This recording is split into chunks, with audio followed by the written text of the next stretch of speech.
ginagawang rescue operation ng Philippine Coast Guard dun sa lumubog na vessel.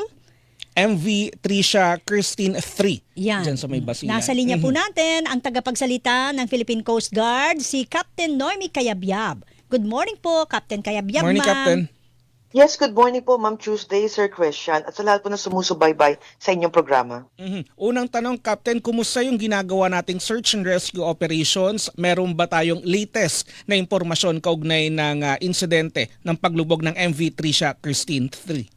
Sir Christian, patuloy po ang sinasagawa nating SAR operations ngayon at kahapon we were able to recover 3 fatalities kasama po yung ating mga fisher folk communities po dyan and other government agencies and even the LGU. So as we speak po, 36 in total po ang fatalities po natin and 316 survivors po. Nag-match na po ba, nagtali na yung kabuuan nung sakay ng vessel na yan doon sa missing at saka doon sa sa mga fatality po? Actually po, Ma'am Tuesday, yung ibang fatalities ay wala po sa manifesto. At ngayon po, we are still consolidating and verifying yung mga informations na natatanggap po sa mga kamag-anakan. At we couldn't mention ngayon po muna itong mga missing passengers po natin, missing individuals, kasi may mga pagkakataon po, Ma'am Tuesday, na dumodoble po yung pangalan sa nakukuha po naming listahan. So we are still verifying to be more accurate po sa gagawin po nating search and rescue operation. Sa ngayon ba, Captain, meron tayo at least estimate kung ilan yung hinahanap pa natin na posibleng kasama doon sa lumubog na barko? Siguro, Sir Christian, I couldn't mention po muna ngayon mahirap din po kasi magbigay ng numero na hindi pa talaga verifikado. So, ongoing na rin po ang ginagawang verification ng Coast Guard District Southwestern Mindanao, and definitely we will be releasing a number po once verified na po. Nabanggit nyo, Captain, sabi nyo yung iba sa mga pasahero Wala sa manifesto. wala sa manifesto. Anong indikasyon yan? Anong ibig sabihin nun? Well, tama po kayo, Ma'am Tuesday. Meron pong iba na nasa manifesto pero hindi po nakasakay, at meron pong wala sa manifesto na survivors po or even casual fatalities po natin. So kasama rin po yan sa isinasagawa nating investigation ngayon kung ano po ang nangyari at may mga nakasakay po na wala po sa manifesto. Ibig sabihin, sabi nyo nga, may mga pasahero na nasa manifesto na hindi pala nakasakay, pero yung iba nakasakay, wala sa manifesto. Hindi ba yan nangangahulugan ng overloading naman? We couldn't give a conclusive statement, Ma'am Tuesday, but based on the informations that we receive from the passengers, meron pong ibang mga pasahero na doon na daw po kumuha ng ticket sa barko at hindi po nakapirma doon sa manifesto. Again, gumugulong na po, Ma'am Tuesday, yung ating investigation.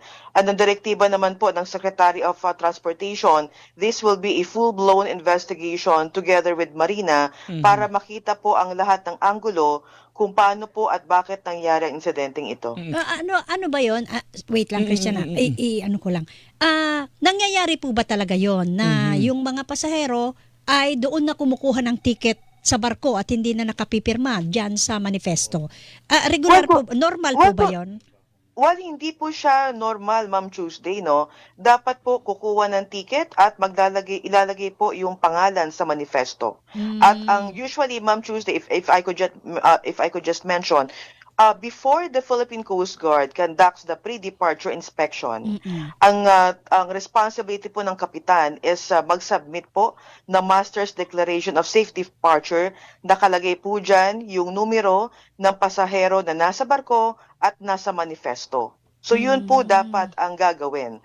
Kaya ito po ay magtataka rin po tayo kung bakit may mga survivors and fatalities na wala po sa manifesto. Kaya kasama po yan sa iniimbestigahan ngayon ng Philippine Coast Guard. Dahil hindi po talaga ito dapat ang gagawin ng isang kapitan ng barko before po lumayag. Dahil part na inspection po ng Philippine Coast Guard is yung manifesto na ibibigay po ng kapitan. Ibig sabihin ba, Captain, hindi pinapayagan yung pagbili ng ticket sa loob ng barko at wala ka dun sa manifesto? We don't allow that talaga, Sir Christian. Pero case-to-case basis po yan sa pantalan. Kung gaano po ba kalaki yung pantalan, gaano po ang kalaki itong barko. Pagdating po sa ganitong mga panahon, may pagkakataon talaga na marami talaga ina-expect nating pasahero. So dapat sistematiko po ang pagbili, ang pagbigay at pagsulat po sa manifesto. Again, ang ginagawa po ng Philippine Coast Guard, upon receipt of the Master's Declaration of Safe Departure, including the manifest of the passengers and even the crews, should be testified po by the captain before submitting to the Philippine Coast Guard. Ayan, ang nababanggit nyo yung captain. Yung captain po ba, ano ang nangyari sa kanya? Kasama siya ba doon sa naligtas o doon sa nasawi o hawak na po ba ninyo? Ano po bang status niya ngayon? Well, based po sa mga araw-araw na search and rescue operations po natin, hindi pa rin po natin nakikita ang kapitan po ng barko. So isa po siya sa mga missing ngayon. Okay. Oh, sa ngayon na Captain, dahil nangyari na, ano yung ginagawa ng Philippine Coast Guard para hindi na maulit, dahil hindi biro yung mahigit 30 buhay na nawala, Captain? Yes, Sir Christian, at yan naman po talaga ang ating iiwasan na ngayon, no, na mangyari ito ulit, itong ganitong insidente. Kaya ang direktiba po ng aming commandant na si Admiral Ronnie Hilgavan, paiitingin pa po natin lalo ang pagkasagawa ng safety inspection, lalo na rin po yung pre-departure inspection, ensuring na lahat po ng barko na aalis sa lahat ng pantalan ay safety compliant po. Bukod po yan, Ma'am Tuesday and Sir Christian, sa isinasagawa po nating investigation kasama po yung Marina. Dito sa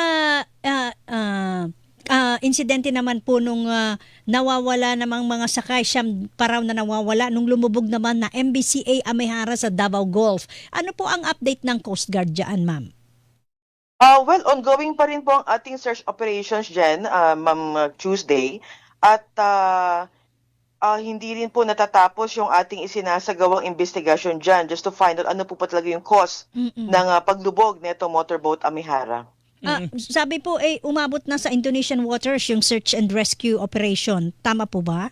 Yes, Ma'am Tuesday, because we consider po yung drifting zone. Yan po ay based sa search and rescue operational planning system po natin.